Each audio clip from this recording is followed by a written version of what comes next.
Sure. How'd you get involved? I started 26 years ago or so.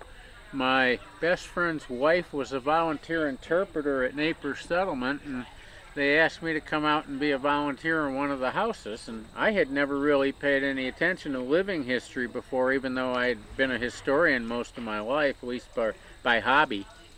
And I went and did that, and they said, "You did a nice job, come back next weekend if you want," and I went.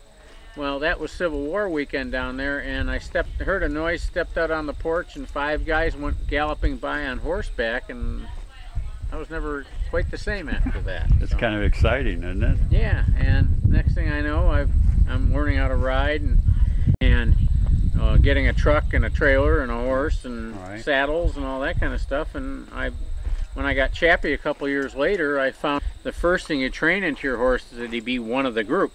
Right. The second phase is to get him out front to either be a commander's horse or to go to events where you're going to be the only guy mounted. And he picked that up fairly quickly too, and we've been going to events anywhere from the French and Indian War all the way up to World War II for the past 20 years or so. Wow.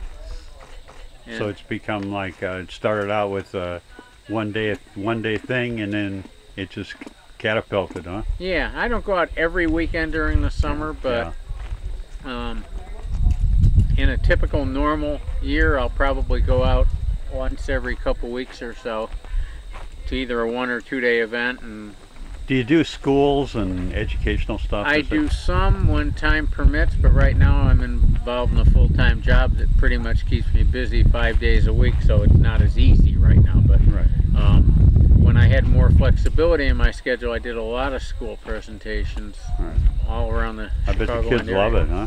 They do, and that suffered a lot too, because the economy has caused a lot of the school districts to cut their outsourced budget, which is a shame, because generally in this area the curriculum, for example, they'll spend like 1 day on the Civil War in 5th or 7th grade, and then they'll do 2 days on Reconstruction. And frankly, if you don't have a thorough understanding of the Civil War, Reconstruction isn't going to make much sense. No, it's a shame.